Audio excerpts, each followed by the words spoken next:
ప్రభునందు అత్యంత ప్రియమైనటువంటి దేవుని బిడ్డలారా, ఇప్పుడు మన ప్రభువును లోకరక్షకుడైన యేసుక్రీస్తు అతి శుభమైన నామమును బట్టి చేరి ఉన్న ఈ వాక్య వింటున్న ప్రతి ఒక్కరు కూడా హృదయపూర్వకంగా తెలియపరుస్తున్నాను. దేవుని యొక్క మహాకృపను మరొకసారి ప్రభు యొక్క సన్నిధి అనుభవాన్ని పొందుకోవడానికి దేవుడు మనకి ఇచ్చిన ఈ గొప్ప తరుణాలను బట్టి మనంతగానో ప్రభుత్వం బట్టి స్తుతించవలసిన వారిపైన ఏది ఏమైనప్పటికీ కూడా ఆ దేవుని యొక్క వాక్య ధ్యానం ఈ రోజున పరిశుద్ధ గ్రంథం నుండి యెహోషువ గ్రంథము 24వ అధ్యాయము 15వ వచనాన్ని దేవుని యొక్క వాక్య ధ్యానంగా చేసుకుందాం. పరిశుద్ధ గ్రంథము నుండి యెహోషువ గ్రంథము 24వ అధ్యాయము 15వ వచనాన్ని చదువుకుందాం. యెహోవాను సేవించుట మీ దృష్టికి కీడని తోచిన యెడల మీరు ఎవరిని సేవించెదరో నది అందరిని మీ పితరులు సేవించిన దేవతలను సేవించెదరో అమోరీయుల దేశమున మీరు నివసించుచున్నారే వారి దేవతలను సేవించెదరో. నేడు మీరు కోరుకునుడి, మీరు ఎవరిని సేవింపకోరిని కోరుకునను నేనును నా ఇంటి వాళ్ళను యెహోవాను సేవించడమని నేను చిన్న ప్రార్థన చేసుకుని వాక్యం నేర్చుకున్నాను. మహాపరిశుద్ధులను ప్రేమ స్వరూపైన దేవానికి వందనాలు, స్తోత్రాలు. అదేనా ఇంతవరకు మాటల ద్వారా స్టూడియోల ద్వారా ఈ నామములకు మహిమ తెచ్చుకున్న దేవానికి వందనాలు, స్తోత్రాలు. కొద్ది సమయాన్ని మీ వాక్యమును ధ్యానం చేస్తూ ఉండగా నిలబడి నీ దాసుని సేవించడం బలపరిచి ఏడంతల ఆత్మశక్తి చేత అభిషేకించి బలపరిచి నీ దాసుని నోట నీ మాట వచ్చాయా ఇదిగో నాకును అలాగే ప్రభుత్వాన్ని బిడలైన వారందరికీ కావలసిన వాక్యము నీ దాసుని నోట వచ్చి నీవే మాటలు సూటిగా మాట్లాడుచు ఉండగా వెనుకలు వచ్చి గ్రహించగల మనస్సు లోబడి అనుసరించి నడిచిన మనసు అయ్యా ప్రతి బిడలకు అనుగ్రహించేసి నీ రాకలకు వాయిద్యపరచమని మా రక్షకుడును మీ మోచకుడు అయిన యేసు నామములో ప్రార్థించి వేడుకొనుచున్నాము పరమ తండ్రి, ఆమేన్. ప్రభునందు అత్యంత ప్రియమైనటువంటి దేవుని బిడ్డలారా, ఈ చదువుబడిన వాక్య భాగములో దేవుడు మన కొరకు సిద్ధపరిచిన వాక్య అంశం ఏమయ్యదంటే ఆశీర్వాదమును శాపమును మీ ఎదుట నేను పెట్టాను, మీరు దేనిని కోరుకుంటారో మీరు కోరుకునండి అనే అంశం మీద ఈ రోజున దేవుడు మనకు మాట్లాడడానికి దేవుడు ఇష్టపడుతున్నా. ప్రభునందు అత్యంత ప్రియమైనటువంటి దేవుని బిడ్డలారా, ఈ పలకబడిన మాట ఎవరు మాట్లాడారు అని మనం ఆలోచన చేస్తే నూనె కుమారుడైనటువంటి యెహోషువ పలుకుతున్న మాట ఎవరితో పలుకుతూ ఉన్నారు అంటే ఇశ్రాయేలు ప్రజలతో పలుకుతూ ఉన్నారు. ఇశ్రాయేలు ప్రజలకు ఎందుకు ఈ మాట పలకవలసి వచ్చింది అని మనం ఆలోచన చేస్తే వీరందరినీ కూడా ఇశ్రాయేలు ప్రజలను ఐగుప్తు దేశంలో నుండి కనాను దేశంలోనికి దేవుని యొక్క ఆత్మచేత నడిపించాడు. ఎలా నడిపించాడంటే అనేకమైన అద్భుత ఆశ్చర్య కార్యములు జరిగిస్తూ అనేకమైన మహిమ కార్యములు జరిగిస్తూ ఎర్ర సముద్రంలో 2 పాయలు చేస్తూ బండను చీల్చి వారికి నీళ్ళనిస్తూ అలాగే పర్వతం నుండి మన్నాను కురిపిస్తూ వారికి శ్రేష్టమైన మాంసాహారం చదువు వారిని పోషిస్తూ వారిని శత్రువుల యొక్క బారిన పడకుండా వారిని నడిపిస్తూ వస్తూ ఉన్నాడు దేవుని బిడ్డ. నడిపిస్తూ ఉన్నప్పుడు ఈ ఇశ్రాయేలు ప్రజలు చేసినటువంటి పని ఏమిటి అని మనం ఆలోచన చేస్తే వారు అన్య దేవతలను అనుసరిస్తూ ఉన్నారు. రెండవదిగా దేవులను కూడా ఉంటూ ఉన్నారు. ఈ 2 రకాలుగా ఉన్నటువంటి ఈ యొక్క ఇశ్రాయేలు ప్రజలను ఉద్దేశించి ఈ యొక్క యెహోషువ వారి యొక్క హృదయాన్ని ఎరిగినటువంటి వాడిగా ఉన్నాడు కనుక వారితో కలిసి మాట్లాడుతున్న మాట ఎందుకు వారు దేవుణ్ణి అనుసరిస్తూ ఉన్నారు అలాగే దేవతను కూడా అనుసరిస్తూ ఉన్నారు అని మనం ఆలోచన చేస్తే వారు యెహోవాను అనుసరించడం ద్వారా కీడు కలిగిందని అనుకుంటున్నారంట. కీడు కలిగిందని అనుకుని వారు దేవతలను అనుసరిస్తూ ఉన్నారు కనుక వారితో ఈ మాట పలకవలసి వచ్చింది దేవుడు బిడ్డ. ఈ రోజున మన యొక్క జీవితంలో కూడా యేసయ్యను అనుసరిస్తూ ఉండగా యేసయ్య మార్గంలో నడుస్తూ ఉండగా యేసయ్య మార్గంలో జీవిస్తూ ఉండగా నీ జీవితంలో శ్రమ కలుగుతూ ఉన్నప్పుడు ఇబ్బందులు కలుగుతూ ఉన్నప్పుడు దుఃఖములు కలుగుతూ ఉన్నప్పుడు మనం కూడా చేసిన పని తెలుసా? ఎవరైనా పక్క వారిని ప్రేరేపించినప్పుడు అలాగే అన్యులైన వారిని ప్రేరేపించినప్పుడు అటు అన్యులను జీవిస్తూ ఉంటాం అలాగే దేవుని కూడా మనం జీవించేటువంటి క్రైస్తవులు ఈ రోజున లేకపోతే దేవుని బిడ్డారా రక్షణ పొందిన వారందరూ కూడా యేసుక్రీస్తు యొక్క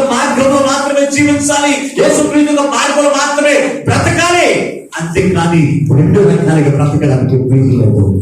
రెండు రకాలుగా బ్రతకడానికి వీలు లేదు. ఒకవేళ నీవు రెండు రకాలుగా నువ్వు బ్రతికితే కనుక నీ ముఖం మీద ఉమ్ము వేయబడను అనేటువంటి మాట పరిశుద్ధ గ్రంథంలో రాస్తున్నాడు దేవుడు. అందుకే ఈ యొక్క యాహానుగా రాసినటువంటి ఆ యొక్క ప్రకటన గ్రంథంలో మనం చూడగలిగినట్లయితే యాహాను రాసినటువంటి ప్రకటన గ్రంథంలో 3వ అధ్యాయము అక్కడున్న సంఘముతో యాహాను గారు కలుగుతున్న మాట ఒకసారి చదువు. ఒకసారి 14 వచ్చిన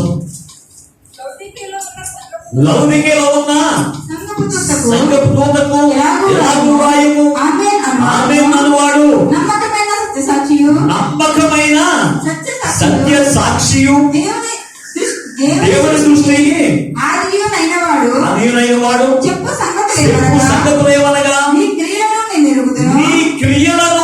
ఎరుగుదును. నువ్వు చల్లగానైనను వెచ్చగానైనను లేవు. నువ్వు చల్లగానైనను వెచ్చగానైనను ఉండిన మేలు. నువ్వు వెచ్చగానైనను చల్లగానైనను ఉండక నువ్వు వెచ్చగా ఉన్నావు కనుక నేను నిన్ను నా నోట నుండి లౌకిక సంఘం కూడా రెండు రకాలుగా ఉంటుంది. ఎలాగో తెలుసా? వారు దేవులను ఉంటూ ఉన్నారు, అలాగే అన్యుల్లో కూడా ఉంటూ ఉన్నారు. దేవతలను అనుసరిస్తూ ఉన్నారు, దేవతలను పూజలు చేస్తూ ఉన్నారు, అలాగే దేవుడి యొక్క మార్గమును కూడా నడిచేటువంటి వారిగా ఉన్నటువంటి వారిని గురించి దేవుడు మాట్లాడుతున్న మాట, ఇదిగో లౌకిక సంఘమా, ఇదిగో నీ క్రియలను ఎరుగును. దేవునికి తెలియనటువంటి క్రియలు ఎవరికి తెలియదు. ఆయనకి తెలుసు. ఒకవేళ నీ దైవజనుడికి తెలియకపోవచ్చు, నీ తోటి సహోదరికి తెలియకపోవచ్చు నీ క్రియలు, కానీ దేవునికి మాత్రమే నీ క్రియలు తెలుసు. నువ్వు యేసయ్యను ఎలా అనుసరిస్తూ ఉన్నావు, యేసయ్యను ఎలా వెంబడిస్తూ ఉన్నావు అనే సంగతి దేవునికి తెలుసు. ప్రభువు దేవుని బిడ్డలారా, అందుకే ఆయన మాట్లాడుతున్న మాట, నీ క్రియలను నేను ఎరుగుదును. నువ్వు వెచ్చగానైనా ఉండు, చల్లగా ఉండు. నువ్వెచ్చని స్థితిలో ఉంటే కనుక నీ ముఖం మీద నేను ఉమ్ము వేయ ఉద్దేశించుతున్నాను. అంటే అవమానానికి సాదృశ్యం మొక్కలు అంటే ఎప్పుడైతే అన్యులోనూ దేవులో ఉన్నవారు అవమానించబడతారనే మాటని ఇక్కడ క్లియర్ గా రాసుకోబడ్డాడు. దేవుని బిడ్డలారా, ఈ రోజున క్రీస్తును అనుసరిస్తూ ఉన్నప్పుడు, క్రీస్తును వెంబడిస్తూ ఉన్నప్పుడు ఆయన భాషల చేత మనం నడిపిస్తూ ఉన్నాడు. ఆయన ఆరోగ్యం చేత మనం నింపుతూ ఉన్నాడు. ఆయన కాపుదల్లో నన్ను నడిపిస్తూ ఉన్నాడు. ఈ రోజు అనేక మంది నశించిపోతూ ఉన్నారు. అయినప్పటికీ కూడా ఈ రోజు నువ్వు సత్యములు ఎక్కడ ఉన్నామని కదా కారణం తెలుసా? దేవుని యొక్క కృప వల్ల మాత్రమే నువ్వు బ్రతికి ఉన్నావు. నువ్వు ఏ స్థలంలో తిరుగుతూ ఉన్నప్పటికీ, ఏ స్థలంలో వారిని మధ్యలోకి వస్తూ ఉన్నప్పటికీ, ఏ తెగులు నీకు అందుకోకుండా ఉందంటే, ఏ రోగం నీకు తగలకుండా ఉందంటే, ఏ మానవుడికి సమీపించకుండా ఉందంటే కదా కారణం తెలుసా? అంటే దేవుని యొక్క కాపుదల. అలాగే ఇశ్రాయేలు యొక్క ప్రజలకు ఆయన యొక్క కాపుదల నుంచి శత్రువు యొక్క చేతికి తగలకుండా, అలాగే వారి యొక్క బట్టలు వాసిపోకుండా, వారి యొక్క పాదములు కూడా వాసిపోకుండా, వారిని ఎంతో సంపూర్ణమైన ఆరోగ్యంతో వారిని నడిపిస్తూ, వారికి ఎదురు తిరిగిన వారిని అందరి మీద కూడా దేవుడే యుద్ధం చేసి వారిని జయించి ఇశ్రాయేలు ప్రజలకు సరైన మార్గం అనుసరిస్తూ నడిపిస్తూ, వారిని శపిస్తామనుకున్న వారిని నాశనం చేస్తూ ముందుకు కొనసాగిస్తున్నటువంటి దేవుడిని యెహోవాను అనుసరించుకున్న వారు ఏం చేస్తారో తెలుసా? అటు దేవుడిని అనుసరిస్తున్నారు, దేవుని అనుసరిస్తూ దేవుని యొక్క మేలన్నీ కూడా పొందుకుని యెహోవాను మేము కీడును అనుభవిస్తూ ఉన్నామనే సంగతి ఆలోచన చేసి వారు రెండు రకాలుగా ఉంటున్నారు. ఈ రోజున చేస్తున్నటువంటి క్రైస్తవులు చేస్తున్న పెద్ద తప్పేంటో తెలుసా? అంటే అటు దేవుళ్ళు ఉంటూ ఉన్నారు, దేవుడి యొక్క మేలన్నీ కూడా పొందుకుంటున్నారు, కానీ అవి వాటితో తృప్తి పొందట్లేదు. తృప్తి పొందక అవి మేలుగా వారికి కనబడట్లేదు. మేలుగా కనపడకుండా దేవుడు నాకు ఎప్పుడు కీడే చేస్తున్నాడు. నువ్వు దేవుని ఎప్పుడు అనుసరించి నడిచావు సంపూర్ణంగా? నువ్వు ఎప్పుడు దేవుని అనుసరించి నడిచి దేవుని యొక్క వాక్యానుసరంగా జీవించావు? ఏ రోజున కూడా ఆలోచన నువ్వు రెండు రకాలుగా నువ్వు జీవిస్తూ ఉన్నప్పుడు నువ్వు శ్రమల పాలు, ఇబ్బందుల పాలు, కష్టాల పాలు అవ్వదు తప్ప నీకేది కూడా కాదు దేవుని బిడ్డ. అందుకే యెహోషువ వారితో మాట్లాడుతున్నాడు. ఇతడు యెహోషువ అనే మాటకు రక్షకుడు అనే అర్థం ఇస్తూ ఉన్న దేవుని బిడ్డ. ఇతడు కూడా కానాను దేశంలో ప్రవేశించిన వాడే. కానాను దేశంలో ప్రవేశించిన వాడే అయినప్పటికీ కూడా అతను ఉన్నటువంటి గుణ లక్షణాలు అనేకమైన ఉన్నాయి. ఆ లక్షణాలన్నీ కూడా పోల్చుకుంటే మోషేకు పరిచారకుడిగా ఉన్నాడు, దేవునికి దోషుడిగా ఉన్నాడు, ప్రతిదీ కూడా ప్రార్థన పూర్వకంగా నడిపించబడేటువంటి వాడిగా ఉన్నాడు, అటువంటి గొప్ప సంగతులు దేవుని యొక్క మందసాన్ని కోపదల చేసేటువంటి వాడిగా ఉన్నారు. ఇన్ని గొప్ప లక్షణాలు కలిగి ఉన్నప్పటికీ కూడా దేవుని యొక్క ప్రజలైన వారు తప్పిపోతుంటే మాత్రం ఊరుకునేటువంటి వాడి కాదు, ఊరుకునేటువంటి వారికి కాదు. ఊరుకోకుండా మాట్లాడుతున్నాడు తెలుసా, ఇదిగో యెహోవాను మీరు కీడు అనుభవిస్తూ ఉన్నారని చెప్పి అమోరీయుల దేవతలను లేకపోతే పరమ దేవతలను మీరు అనుసరిస్తూ దేవుని అనుసరిస్తూ ఉన్నారు. కానీ నేనైతే నేనును నా ఇంటి వాడును యెహోవాను మాత్రమే సేవించమని గొప్ప సాక్ష్యం ఇస్తున్నాడు. గొప్ప సాక్ష్యం ఇస్తున్నాడు. అయ్యా ఇదిగో అవన్నీ కూడా దేవుడు పెట్టినే కదా. ఈ రోజున చాలా మంది చేసే పనులు తెలుసా, వాటిని కూడా దేవుడు పెట్టాడే కదా. ఎవరు పెట్టాడు, ఎవరిని ఎందుకు పెట్టాడు అని ఆలోచించట్లేదు. ఏదేను తోటలోనే ఆ రామం కలిగజేసినప్పుడే ఏదేను తోటలో రెండు పెట్టాడు. ఒకటి జీవవృక్ష ఫలం ఇచ్చేటువంటి చెట్టు, రెండవది మంచి చెడులు ఇచ్చేటువంటి చెట్టును కూడా పెట్టాడు. పెట్టి ఏమన్నాడు, జీవవృక్ష ఫలాలేమో తోటంతా ఉంచాడు, అయితే ఒక చెట్టును మాత్రం ఉంచాడు. చెట్టు ఆ తోట మధ్యలో ఒక చెట్టు ఉంచాడు. ఈ చెట్టు ఫలములు తిరుదినమున మీరు తప్పక నశించుకుంటారని అన్నప్పుడు అన్ని ఫలములు కూడా విడిచిపెట్టి ఈ యొక్క ఆదాము అవ ఏం చేసిందో తెలుసా, మంచి చెడులు తెలివితేటలు ఇచ్చేటువంటి చెట్టు వైపు మాత్రమే చూపించారు. ఈ రోజున దేవుని ఇచ్చిన ఆశీర్వాదాలన్నీ కూడా మనకు కనపడట్లేదు. ఆరోగ్యము కనపడట్లేదు, ఆయుష్కాలం కనపడట్లేదు, ఆయన యొక్క కాపుదల నోటికి కనపడట్లేదు. ఒకటే కనపడుతుంది తెలుసా, సాతాను చూపించేటువంటి చెట్టు మాత్రమే నాకు కనపడుతుంది. అది శరీరమునకు అందమైనదిగా కనపడుతుంది. మన నేత్రాలకు ఎలా ఉంటుంది? ఒకసారి చదువుదాం పరిశుద్ధ గ్రంథంలో నుంచి ఆదికాండము 3వ అధ్యాయము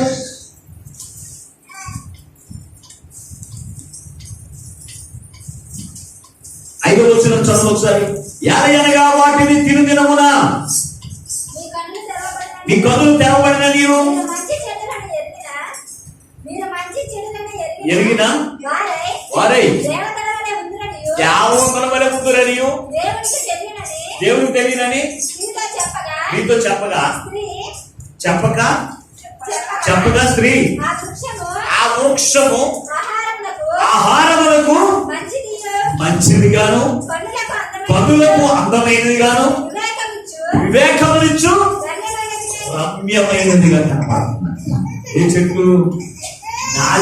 ఆ చెట్టు ఫలములు తినుదేమన మీరు తప్పక నశించిపోతారని దేవుడు సెలవిచ్చాడు. అయితే ఈ చెట్టు యొక్క ఫలములు ఈ ఆవుకి ఎలా కనపడుతుంది తెలుసా అంటే, చూపుకు రమ్యమైనదిగా కనపడుతుంది, శరీరమునకు ఆరోగ్యం ఇచ్చేదిగా కనపడుతూ ఉంది. ప్రభుత్వం దేవుని పెట్టారా, ఈ లోకంలో ప్రతి ఒక్కరికి కూడా కనపడేటువంటిది దేవుల్లో ఉంటే ఏ ఆశీర్వాదం కూడా కనపడలేదు భావిస్తూ ఉన్నారు. లోకంలో అయితే కంటికి అందమైనవి, శరీరములకు తృప్తినిచ్చేటువంటివి ఇవన్నీ కూడా ఏం చేస్తున్నారు తెలుసా, వాటిని ప్రధానంగా భావించి నరకానికి వెళ్ళిపోవడానికి కన్నా ఇష్టపడుతున్నారు తప్ప దేవుని ఆశీర్వాదాలు దేవుని ఆశీర్వాదములు మరి యొక్క నేత్రాలతో చూడలేని వారిగా ఉంటూ ఉన్నాం. అందుకే మనం ఎవరిని అనుసరిస్తున్నాం, దేవుని కావాలని కోరుకొని దేవుడు మనకు ఒక స్వాతంత్రత ఇచ్చాడు. దేవుడు పెట్టారు, నువ్వు నాశనం కావాలని కోరుకుంటే నాశనానికి వెళ్ళిపో, అలాగే నీవు క్షేమపరుడు కావాలంటే క్షేమపరుడు వెళ్ళిపో అని దేవుడు కోరుకోమంటూ ఉంటే, ఈ రోజున ఆనాడు ఇశ్రాయేలు ప్రజలు అయితే ఎలాగైతే కోరుకున్నారో అట్టి మనుషులు కూడా ఉంటున్నారు. దేవుడు సారా తాగితే చచ్చిపోతారు రా బాబు అంటే ఏం కావాలని కోరుకుంటున్నాడు? సారే కావాలి. సిగరెట్ కాల్చితే కనుక మీ ఊపిరితిత్తులను కూడా తినేస్తే క్యాన్సర్ వచ్చాక చచ్చిపోతారు రా బాబు అంటే అదే కావాలని కోరుకుంటున్నాడు. అవునా? లోకమంతా తిరిగితే కనుక లోకంలో కలిసిపోతే నశించిపోతారు రా బాబు, దేవునికి మందిరానికి వెళ్తే నిత్య జీవానికి వెళ్తారంటే ఏం కావాలని కోరుకుంటున్నారు? ఈ రోజున నాకు లోకమే బాగుంది, లోకంలో సంతోషం ఉంది, విశ్రాంతి ఉంది, నెమ్మది ఉంది, ఆనందం ఉంది. ఈ లోకం నాకు ఉండే చాలని ఆ లోకాన్నే కోరుకుంటున్నాం. కానీ ఒక్కసారి ఆలోచించండి. ఇశ్రాయేలు ప్రజలతో యెహోషువ మాట్లాడుతూ ఉన్నాడు, ఇదిగో మీరు ఎవరిని కోరుకుంటారో కోరుకోండి, మీరు దేవుని యెహోవాని కోరుకోవడం పర్వాలేదు, లేకపోతే మిమ్మల్ని నశింపజేసే దేవుని కోరుకోవడం పర్వాలేదు, మీరు ఎవరిని కోరుకుంటారో మీరు కోరుకోండి. చాయిస్ దేవుడు ఎవరికి చేశాడు? యెహోషువ తెలుసా? ఆ ప్రజలకు ఇచ్చేసాడు దేవుడు బిడ్డ, ఆ ప్రజలకు ఇచ్చేసాడు. ఈ రోజున మనకు కూడా దేవుడు ఏం చేశాడు తెలుసా? స్వాతంత్రాన్ని అడిగించాడు దేవుడు బిడ్డ. పరిశుద్ధ గ్రంథము ద్వితీయోపదేశ కాండము 30వ అధ్యాయము ఆఖరు 2 వచనాలు ఒకసారి చదువుదాం. ద్వితీయోపదేశ కాండము 30వ అధ్యాయము 19వ వచనం ఒకసారి చదువుదాం. ఒకసారి, నేను జీవమును మరణమును ఆశీర్వాదమును శాపమును నేను మీ ఎదుట ఉంచి భూమి ఆకాశములను మీ మీద సాక్షులుగా పిలుచుచున్నాను. ఈ పితరులైన అబ్రహాము, ఇస్సాకు, యాకోబులకు ఆయన ప్రమాణం చేసిన దేశములో మీరు నివసించినట్లు యెహోవాయే నీ ప్రాణమునకును నీ దీర్ఘాయుష్షునకును చేయండి. యెహోవాయే నీ ప్రాణమునకును నీ దీర్ఘాయుష్షునకును మూలమై ఉన్నాడు. కాబట్టి నీవు నీ సంతానమును బ్రతుకుచు నీ ప్రాణమునకు మూలమైన నీ దేవుడైన యెహోవాను ప్రేమించి ఆయన వాక్యమును విని ఆయన హత్తుకున్నట్లు జీవమును కోరుకోండి. ఏం కోరుకోమన్నాడు దేవుడు? ఏం కోరుకోమన్నాడండి? నాశనాన్ని కోరుకోమన్నాడా? కాదు, జీవాన్ని కోరుకోమన్నాడు. దేవుడు రెండింటిలో మన మధ్యలో పెట్టాడు. ఏదో తెలుసా? ఆశీర్వాదమును శాపమును మన మధ్యలో పెట్టాడు. మరణమును జీవమును మన మధ్యలో పెట్టాడు. పెట్టేమని మాట్లాడుతూ ఉన్నాడు తెలుసా? ఇదిగో నీవు మరణాన్ని కోరుకుంటే గనుక, శాపాన్ని కోరుకుంటే గనుక నీవేమైపోతావు తెలుసా? నశించిపోతావు. నీకు గాయములు కలిగేసిన దేవుణ్ణి, నీకు సంతోషం ఇచ్చిన దేవుణ్ణి, నీవు సమృద్ధి చెందిన దేవుణ్ణి నువ్వు విడిచిపెట్టి నువ్వు తిరిగితే గనుక నీవు నాశనానికి వెళ్ళిపోతావు. గనుక నువ్వు శాపాన్ని కోరుకోవద్దు, మరణాన్ని కోరుకోవద్దు. జీవమనిచ్చేటువంటి దేవుణ్ణి నేను కోరుకోండి అని దేవుడు చెబుతూ ఉంటే ఈ రోజున మనం ఏం చేస్తున్నామో తెలుసా? శాపాన్ని కోరుకుంటూ ఉన్నాం, నరకాన్నే కోరుకుంటున్నాం. అయ్యో నేను చనిపోయి నరకానికి వెళ్ళిపోతాను నేను సంగతే ఆ భయమే మనిషికి లేదండి. బతికున్నంత కాలం లేదు సుఖం, చచ్చిపోతే ఎక్కడికి చదువుతుంది అనుకున్నావు. దేవుడు పెట్టారు. బతికుంటే నువ్వు మా అయితే పూర్తి ఆయుష్కాలం ఉంటే 60 సంవత్సరాలు 70 సంవత్సరాలు నువ్వు బ్రతుకుతావు. తర్వాత శాశ్వత కాలం నరకంలో బ్రతకాలి. శాశ్వత కాలము అయితే అది దానికి అర్థం లేదు. ఆ బ్రతికంతా కూడా నరకంలో యాత్ర పడాలి. అయినప్పటికీ కూడా దేవుని వాక్యం మనం హెచ్చరిస్తున్నప్పటికీ మనం ఏం చేస్తామో తెలుసా? శాపాన్ని కోరుకుంటున్నాం.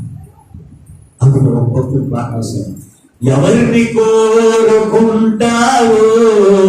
యేసునా సాతానునా, ఏ మార్గం ఎంచుకుంటావు జీవమా మరణమా? ఎవరు కోరుకుంటావో? యేసునా? ఏ మార్గం ఎంచుకుంటావో? జీవమునా మరణమునా? అంటే మరణం కావాలి, నాకు సాతానే కావాలి అని మనం ఏం చేస్తామో తెలుసా? ఆ సాతాన్ని మనం కోరుకుంటున్నాము. దేవుని పెట్టాలి. ఆ సాతాన్ని మనం కోరుకుని మన యొక్క జీవితంలో నాశనం తెచ్చుకుంటున్నాం, మన యొక్క జీవితంలో సమాధానం లేకుండా చేసుకుంటున్నాం, మన యొక్క జీవితంలో దీర్ఘాయువు లేకుండా చేసుకుంటున్నాం. ప్రభువును దేవుని పెట్టాలా? అందుకే దేవుడు ఈ రోజు నీకు మాట్లాడుతూ ఉన్నాడు. యెహోషువ కానాను దేశంలోకి ప్రవేశించడానికి గల కారణము అతడు ఎవరిని కోరుకున్నా కానీ నేను నా ఇంటి వాడును యెహోవాను మాత్రమే అనుసరిస్తా అని సాక్ష్యం ఇచ్చేటువంటి వాడిగా అతడు ఉన్నాడు. ఈ రోజు నువ్వు అలా ఉండగలుగుతున్నావా? అలా ఉండగలుగుతున్నావా? యేసుక్రీస్తు ప్రభు వారిని అక్కడ ఉన్నటువంటి బరబ్బను బందిపోటు దగ్గర ఎందుకు కూడా పెట్టారంట? పెట్టి ఆ రాజు అంటున్నారు పిలాతు, మీరు ఎవరిని కోరుకుంటే నేను వారిని విడిచిపెడతానంటే వారు ఎవరిని కోరుకున్నారండి? ఒకసారి చదువుతున్న యొక్క వాక్యం కూడా ఒకసారి మత్తయి రాసిన సువార్త 27వ అధ్యాయము, మత్తయి రాసిన సువార్త 27వ అధ్యాయము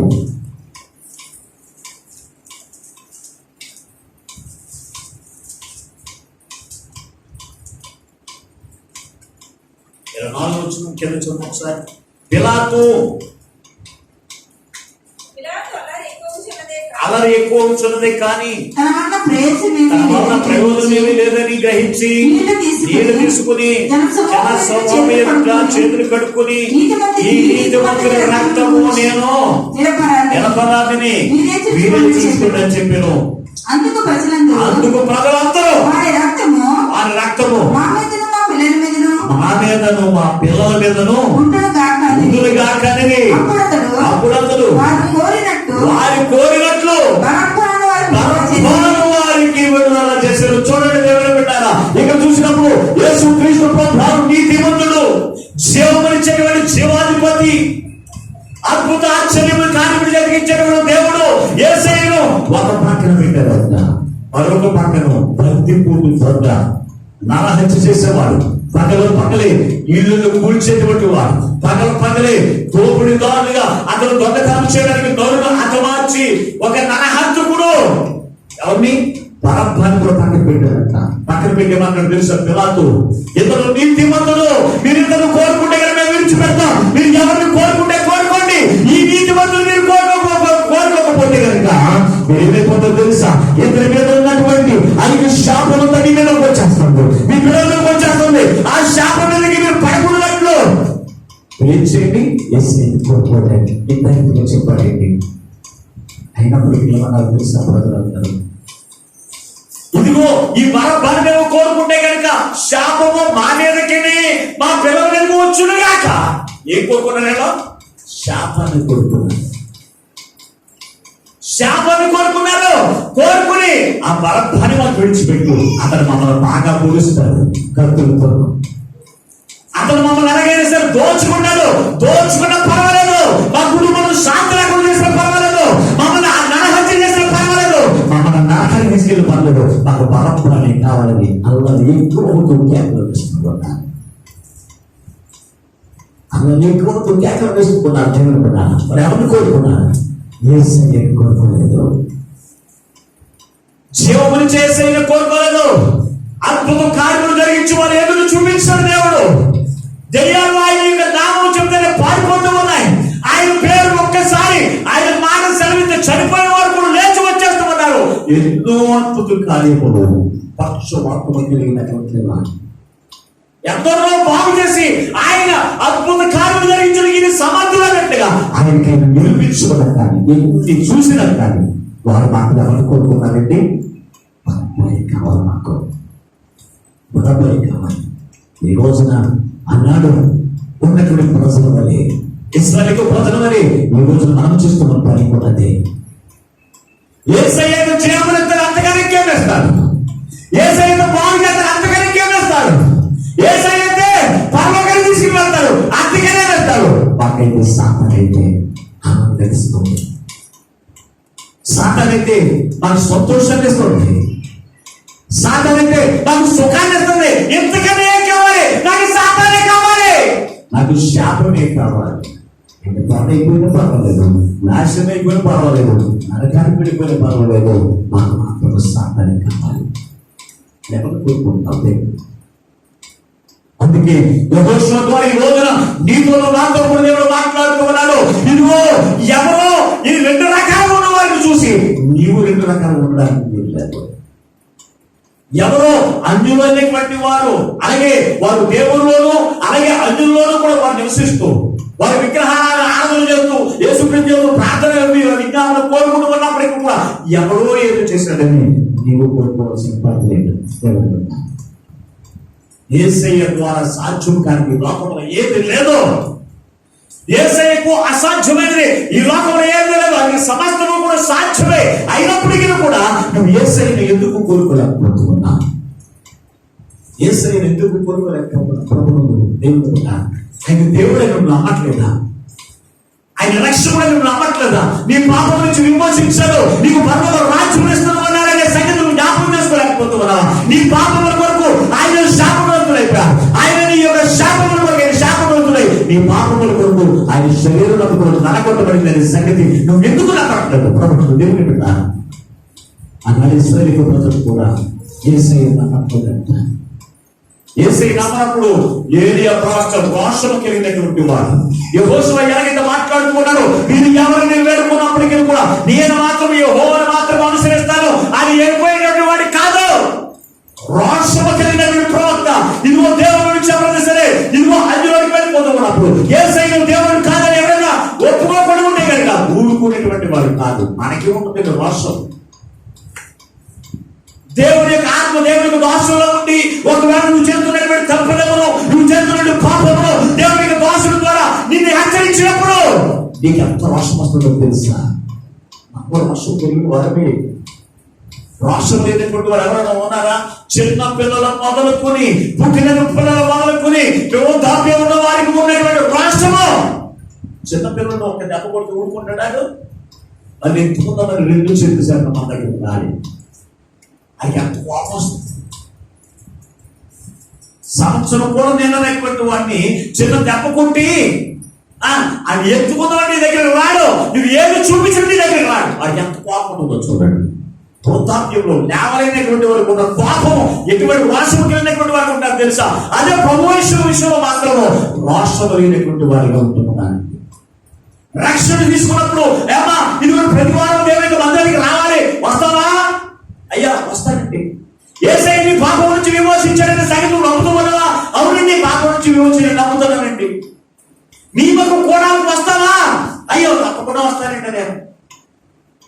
మరి ఎక్కడ కూడా బలి అర్పించేటువంటి నేను కూడా తినకూడదు, నువ్వు తినకుండా ఉంటావా? అస్సలు ఏం గుర్తుకోనండి నేను. మరి ఆ రోషం ఎందుకు కొట్టలేదు? ఇచ్చుకుంటున్నావు. ఆ రోషం ఎందుకు కొట్టలేదు? నువ్వు క్రీస్తును పోలి జీవించవలసినటువంటి నీవు, క్రీస్తుకు మార్గంలో జీవించవలసిన నీవు మరి ఎందుకు ఉండట్లేదు? దేవుని బిడ్డారా, ఇశ్రాయేలు ప్రజలందరూ కూడా 2 రకాలుగా ఉన్నప్పుడు ఏలియా చేసిన పని తెలుస్తా? ఒకసారి చదువుతా పరిశుద్ధ గ్రంథం నుంచి రాజుల మొదటి గ్రంథం 18వ అధ్యాయం. రాజుల మొదటి గ్రంథం 18వ అధ్యాయం 21వ వచనాన్ని ఇప్పుడు చదువుతా. ఏలియా జనులందరి దగ్గరకు వచ్చి ఎన్నాళ్ళ మట్టుకు మీరు 2 తలపుల మధ్య తలపడుచుందరు, యెహోవా దేవుడైతే ఆయన అనుసరించండి, బయలు దేవుడైతే వారిని అనుసరించడని ప్రకటన చేయగా జనులు అతనికి ప్రత్యుత్తరముగా ఒక మాట పలకయుండిరి. అప్పుడు ఏలియా యెహోవాకు ప్రవక్తలైన వారిలో నేను ఒక్కనే శేషించి ఉన్నాను. అయితే బయలకు ప్రవక్తలు 450 మంది ఉన్నారు. 450 మంది ఉన్నారు. మాకు అష్టోత్తర దేవతల యొక్క ప్రవక్తలు 400 మంది ఉన్నారు. 850 మంది కూడా లేచి నిలబడుతూ ఉన్నారు. వారందరూ కూడా మా యొక్క దేవుళ్ళే, ఇది నిజమైనటువంటి దేవుళ్ళు, మా యొక్క దేవతలే ఈ యొక్క గ్రామాన్ని కాపాడుతూ ఉన్నాయి, మా యొక్క దేవతలే ప్రతి ఒక్క కుటుంబాన్ని పోషిస్తూ ఉన్నాయి, ఈ యొక్క దేవతలే కుటుంబాన్ని నడిపిస్తూ ఉన్నాయి అని 850 మంది దేవతల యొక్క ప్రవక్తలు నిలబడి ఉన్నారు. నిలబడి ఉన్నప్పుడు శాంతులు కూడా అనేక మంది ఉన్నారు ప్రవక్తలందరూ కూడా. కానీ వారందరూ రోషమైనటువంటి వారిగా ఎనికెళ్ళిపోయి దాక్కున్నారు. కానీ ఏలియా ఒక్కడిని శేషించిన వాడిగా ఉన్నాడంట. రోషము కలిగిన ప్రవక్త ఉండి జనుల దగ్గర వచ్చి మాట్లాడుతున్నాడు. ఓ జనులారా, ఎంతకాలం మీరు 2 రకాలుగా మీరు జీవిస్తారు? ఎంతకాలం 2 తలపులకి మీరు జీవిస్తారు? యెహోవా దేవుడైతే యెహోవాను అనుసరించండి అని వారితో మాట్లాడుతున్నప్పుడు ఒక్కరు కూడా మాట్లాడతారంటే ఇశ్రాయేలు ప్రజలు ఒక్కరు కూడా మాట్లాడట్లేదంట. మాట్లాడినప్పుడు రాజుతో మాట్లాడుతున్నాడు. రాజు దగ్గర మాట్లాడుతున్నాడు. ఏమంటాడు తెలుసా? నీ బయలు ప్రవక్తలు 850 మంది ఉన్నారని తీసుకొచ్చుకోవాలి. నేను ఒక్కనే యేసు క్రీస్తు యొక్క నామమును బట్టి ఆయన నిజమైన దేవుడు, ఆయన సర్వశక్తిమంతుడు, ఆయన సాధ్యము కాదు ఏమీ రాదు, ఆయన నిజమైన దేవుడు నేను నమ్ముతూ ఉన్నాను. నా దేవుడు నా పట్ల అద్భుత కార్యం జరిగించడానికి సమర్థులు. మీ ప్రవక్తలు తీసుకొచ్చుకోండి, నేను ఒక్కడే నిలబడతాను. రోషం కలిగిన నిలబడినప్పుడు 850 మంది ప్రవక్తలు ఒకసారి నుంచున్నారు. ఈ ప్రవక్త ఒకసారి నుంచున్నాడు. రాజుతో మాట్లాడుతున్నాడు. 2 పరిశీలితులు తీసుకొచ్చుకోమన్నాడు. తీసుకొచ్చిన తర్వాత ఆ ప్రవక్తలకు ఒక పరిశీలి తినమన్నాడు. ముక్కలుగా చేసి ముక్కు ముక్కలుగా చేసి కట్టెల మీద పెంచి కాల్చండి. మీరు ప్రార్థన చేయండి, మీ దేవతలకు మీరు ప్రార్థన చేయండి. ఆకాశంలో నీరు కురిసి వర్షం కురిసి ఆ యొక్క బలి అర్పణ ఆరిపోయినట్లుగా ప్రార్థన చేయండి, అప్పుడు మేము నమ్ముతామని చెప్పేసి అడిగినప్పుడు వారు ప్రార్థన చేయడం మొదలుపెట్టారు. ఉదయం మొదలుకుని ప్రార్థన చేయడం మొదలు పెట్టారు. ఇష్టం వచ్చినట్టు మంత్రాలు చదువుతూ ఉన్నారు, కానీ ఆకాశం నుండి అగ్ని కురవట్లేదు, ఆకాశం నుండి వర్షం కురవట్లేదు. అప్పుడు దేవుడు పెట్టారు, ఆకాశం నుండి ఎంత మాత్రం కూడా అగ్ని కురవకుండా వారు పిల్లలన్నీ కూడా దండం పెట్టారు. మాంసం అంతా కూడా అగ్ని వచ్చి దానికి కాల్చివేయాలి, దహించివేయాలి. ఎంత మాత్రం కూడా ఎన్నిసార్లు. అప్పుడు ఏది ప్రవర్తన మనకు తెలుసిన మీ దేవతలు ఏమన్నా నిద్రపోయేమో, పడుకున్నాయేమో, మీ దేవుడు నిద్రపోయేమో, తప్పుడు కొట్టి వాయించి మరి లేపండి. ఒకవేళ పరుగులు వచ్చి దాన్ని కాల్చివేస్తారేమో అన్నప్పుడు వారు ఇష్టానుసారంగా డబ్బులు కొడుతున్నారంట, శరీరం అంతా కూడా చీల్చుకుంటారంట, రక్తాన్ని పట్టినంత సరే వచ్చేస్తాయని చెప్పి ఏ ఒక్కటి కూడా రాలేదంట. రాత్రి అయిపోయింది. రాత్రి అయిన తర్వాత ఏ ప్రవర్తన కూడా ఏం చేసామో తెలిసిన ఒక బలి నడిపించి ఆ మాంసాన్ని కత్తి మీద పెట్టి యేసు క్రీస్తు నామమున పెట్టి ప్రార్థన చేశాడట. చిన్న ప్రార్థన. ఆకాశం నుండి అగ్ని వచ్చింది, ఆ బలినంతా దహించేసి అప్పుడు ప్రజలకు భయం పుట్టింది. భయపుట్టి ఏమని మాట్లాడుతున్నాడు చూడొస్తాయి. ఇదే అధ్యాయము, ఈ 18వ అధ్యాయము 38వ వచనం ఒకసారి. ఆయన అలాగున ప్రార్థన చేయుచుండగా యెహోవాను దిగి దహనబలి పశువును రాళ్లను దహించి ఆరిపోజేసాను. అంతగా జనులందరూ దాన్ని చూచి సాగిలపడి యెహోవాయే దేవుడు రెండు తలత్వం కలిగినటువంటి వారి మనుషులు ఏది రాష్ట్రం కలిగి నిలబడ్డాడు కనుక రెండు తలపుల నుంచి ఒక తలపులోకి వచ్చాడు. ఈ రోజు నువ్వు క్రీస్తుని ధరించుకున్న నీవు, యేసు క్రీస్తు రక్షణ పొందుకున్న నీవు రెండు తలపులు కలిగి ఉంటే ఎలాగ రెండు తలపులు కలిగిన వారు రక్షణలోకి వస్తారు? ఆలోచించు. రక్షణ పొందిన నీవే, నువ్వు పూజలు చేసేస్తావు. రక్షణ పొందిన నీవే ఏం చేస్తావు? బలులు ఇచ్చేస్తావు, అన్ని చేసేస్తావు, విగ్రహాలు తినేస్తావు, అన్ని చేసేస్తావు. అన్ని చేసేస్తే నీకు రక్షణ పొందిన వాడు ఎలాగ యేసు ప్రభుత్వం ఎలా తెలుసుకుంటాడు? ఆలోచించి ప్రభుత్వం క్రీస్తు చేయాలమ్మా. ఒక్కసారి ఆలోచించండి. ఇశ్రాయేలు ప్రజల పట్ల దేవుని పక్షము రోషం కలిగి నిలబడ్డాడండి.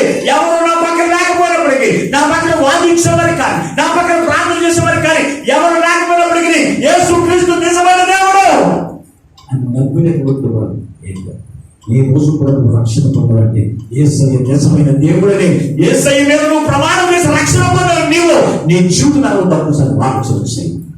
ఇంతవరకు నువ్వు రెండు తలపులుగా నువ్వు జీవిస్తూ ఉన్నావేమో. ఎంతవరకు నువ్వు దేవతలను అనుసరిస్తూ దేవునికి అనుసరించి నడుచుకున్నావేమో. చాలా జాగ్రత్తగా మనం జీవించాలి. క్రీస్తులో మనం బ్రతుకుతున్నప్పుడు, క్రీస్తులో మనం నడుచుకున్నప్పుడు, దేవుని యొక్క వాక్యానుసారం మనం జీవించకపోతే మనం ఎంత మాత్రం దీర్ఘాయువు మనం పొందుకోలేము. ఆయన శాంతిని మనం పొందుకోలేము, ఆయన సమాధానం మనం పొందుకోలేము. మరి ఎందుకు రెండు తలపుల్ని శాపగ్రస్తులు అయిపోవడానిక? ఒకసారి ఆలోచన చేయండి. ఒకసారి మోహం వచ్చిన ఒకసారి యెహోషువ 24వ అధ్యాయము 15వ వచనం చదువు కిందకి ఒకసారి చదవండి. యెహోషువ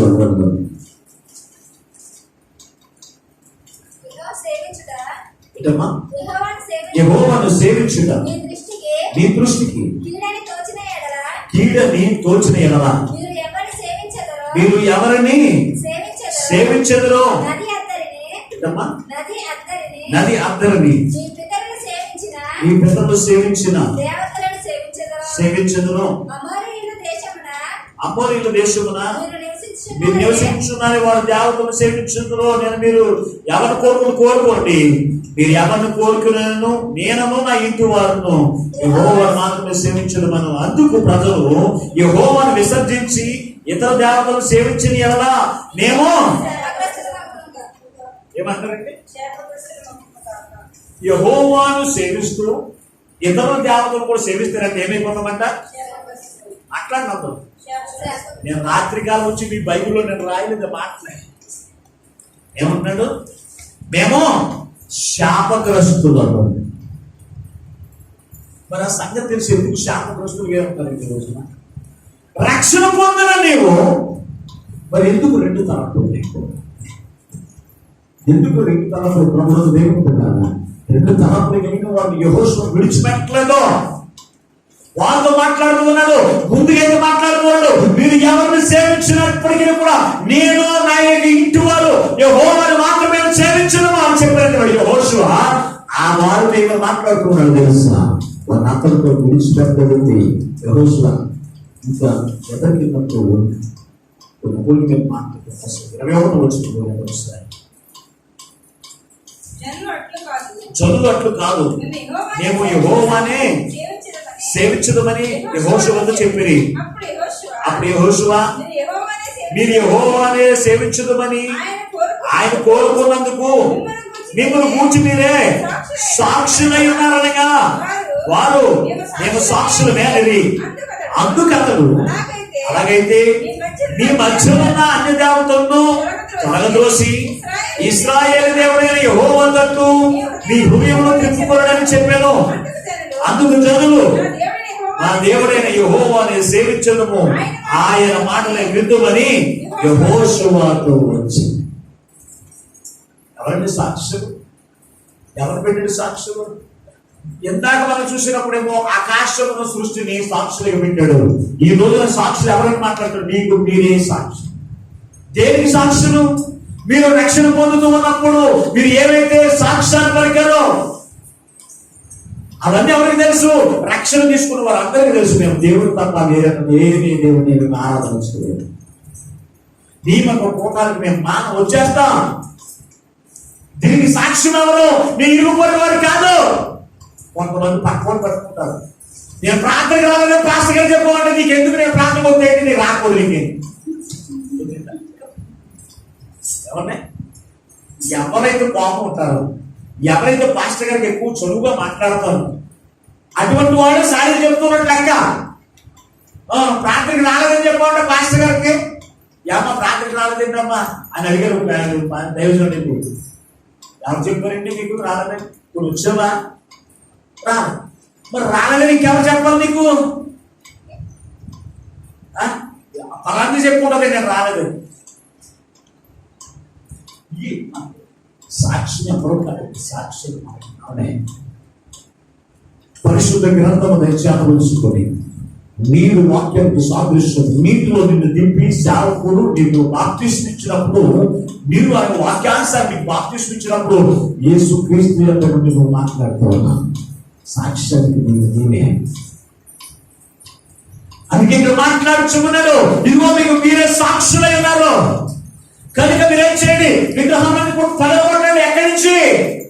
బయట నామకాంతో బయట తీసుకెళ్ళి పడగడం కాదు, మీ హృదయంలో పడగొట్టాలి. మీ హృదయంలో నుండి తీసివేయాలి. దేన్ని? విగ్రహాన్ని తీసివేయాలి. విగ్రహం అనగా దేవుని కంటే నువ్వు ఏది ఎక్కువగా ప్రేమిస్తావు అది నీ విగ్రహం. కొంతమంది బిడ్డలు ప్రేమిస్తారు, కొంతమంది గుండె బిడ్డలు ప్రేమిస్తారు, కొంతమంది పనులు ప్రేమిస్తారు. వయ్య విగ్రహాలు మనం తీసుకెళ్ళి చేసుకున్నావా? ఎవరి హృదయంలో విగ్రహాలు పెట్టుకున్నాడు? ఎవరు చెప్పండి హృదయం విగ్రహం ఉందని? మరి హృదయం అంటే నీ బిడ్డలో పెట్టేసుకున్నావు, అది విగ్రహం కాదా?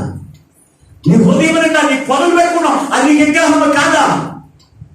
నువ్వు దేవునికి సన్నిధికి రాకుండా, దేవునికి మాట వినకుండా ఏదైతే నిన్ను ఆటంకపరుస్తుందో అదే నీకు విగ్రహం. అవి నీ హృదయంలో నుంచి పగలగొట్టి నీ హృదయంలో నుంచి బయటకు పారవేయాలి. ప్రభుత్వం దేవుని బిడ్డ పారవేయగలుగుతున్నావా?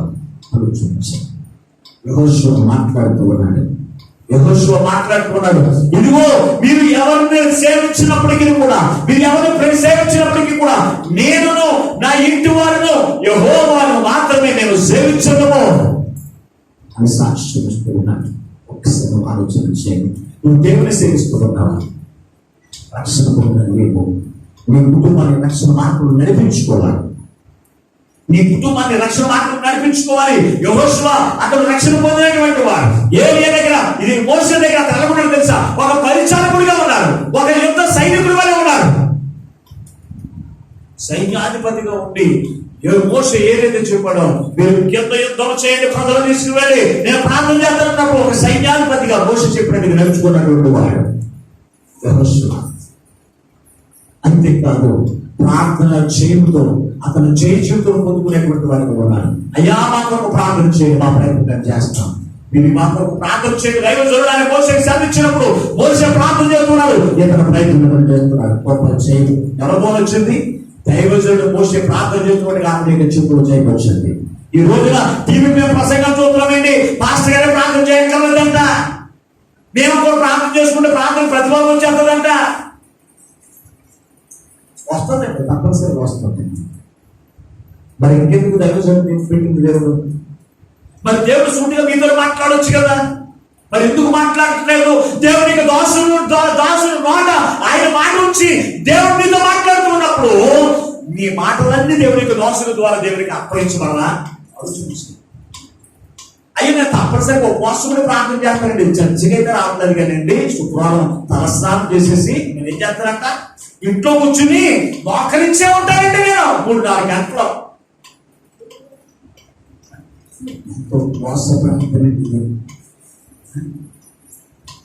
మరి మోషే ఎందుకు ప్రార్థన చేస్తున్నాడు? అతను ప్రయత్నం చేస్తున్నాడు. దైవజనుడా మోషే మాకు ఒక ప్రార్థన చేయని అడిగినప్పుడు మోషే ప్రార్థన చేసినప్పుడు జీవితం వచ్చింది. అంతేకాదు యెహోషువ దేవునికి మాత్రమే దాసుడిగా ఉన్నాడు. ఈ లోకంలో ఎవరికి కూడా దాసుడిగా లేడు. రెండవది మనం చూస్తే మోషేకు పరిచారకుడు.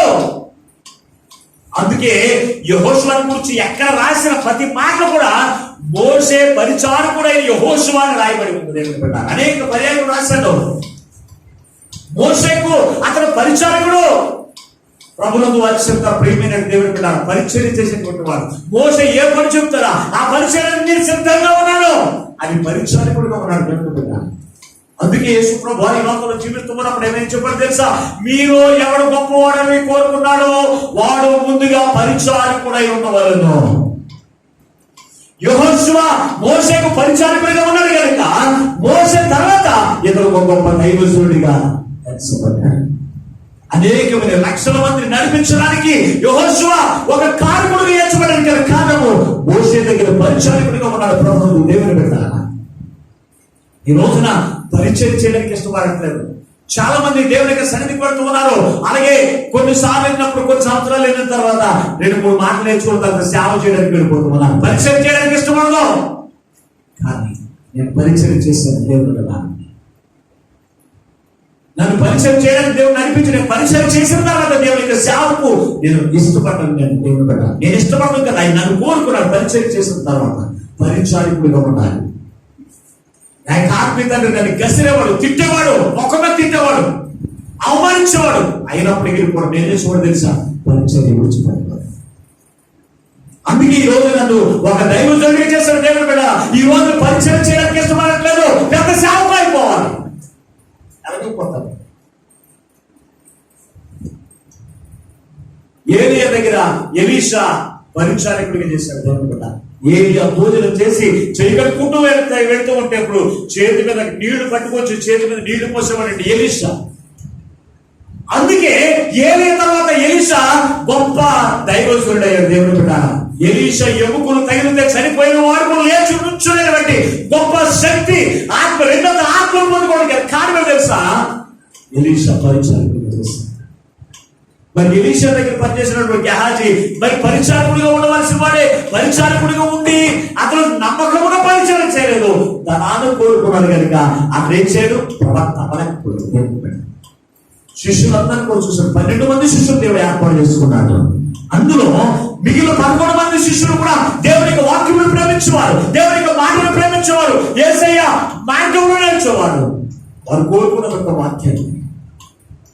కానీ ఇస్కరియోతు యోధ మాత్రం ధనాన్ని కోరుకున్నాడు. ఏమైపోయాడు? ఎందుకు పనికి రాకుండా నశించిపోయాడు. ప్రభువు దేవుని బిడ్డ ఈ రాత్రికి ఉదయకాల సమయమందు దేవుడు నీతో మాట్లాడుచుకున్నారు. ఇదిగో యెహోషువ ద్వారా దేవుడు నీతో మాట్లాడుతూ ఉన్నాడు. ప్రభువు దేవుని బిడ్డ ఈ రోజున నువ్వు ఎవరు కోరుకుంటూ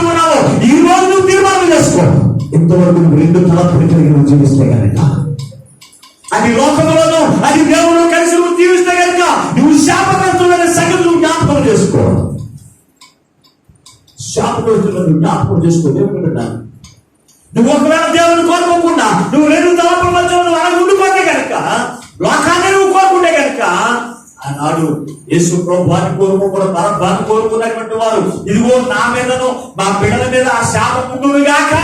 చూడండి, అంటే వారు శాపగ్రస్తులను ఒప్పేసుకున్నారు. ఎవరు కోరుకుని? పరబ్బాన్ని కోరుకుని. ఈ రోజున నువ్వు లోకాన్ని కోరుకుని పరబ్బానిగా సాతాన్ని కోరుకున్నావు. దేవుని బిడ్డ, సాతాన్ని కోరుకుని నువ్వు ఇది జీవిస్తే కనుక నువ్వు శాపగ్రస్తుడు. ఆ శాపం నీ మీద ఉంటుంది, నీ బిడ్డల మీద ఉంటుంది, బిడ్డల మీద నువ్వు శాపం నీ మీద నిలుస్తూనే ఉంటుంది. దేవుని బిడ్డ, అది నువ్వు శాపగ్రస్తుడిగా ఉండడం దేవునికి ఇష్టం లేదు. అందుకే ఈ రోజున దేవుడు అందరితో మాట్లాడుతూ ఉన్నాడు. ఇదిగో వారు ఎవరిని కోరుకున్నా పర్వాలేదు, ఇదిగో దేవుని కోరుకున్నారా కోరుకోవడం ఉండే, వారు ఎవరిని కోరుకున్నా పర్వాలేదు, ఇదిగో నేను నా ఇంటి వాళ్ళు యెహోవాను మాత్రమే సేవించను, యెహోవాను మాత్రమే మేము సేవించడము అనుసరించడము. నీ చూపులు శ్రమల మార్గంలో నడిపించబడుతుండవచ్చు, కష్టాల మార్గంలో నడిపించబడుతుండవచ్చు, ఇబ్బంది మార్గంలో నడిపించబడుతుండవచ్చు, అప్పుల మార్గంలో నడిపించబడుతున్నప్పుడు నువ్వు ఏ స్థితిలో ఉన్నప్పటికీ కూడా యేసయ్య మార్గంలో నువ్వు జీవించగలిగితే కనుక యేసయ్య నిన్ను ఆశీర్వదించగలుగుతాడు. దేవుని బిడ్డ, యేసయ్య నిన్ను నిత్య జీవనం నడిపించిన మార్గంలో నడిపిస్తాడు. ఆయన మార్గంలో విడిచి నువ్వు మార్గంలో తిరిగితే కనుక నాశనమైపోతూ ఉన్నా. పాస్టర్ గారు, నేను నాశనమైపోవాలని కోరుకున్నానని చెప్పండి, మీరు ఎక్కడ బయటకు వెళ్ళి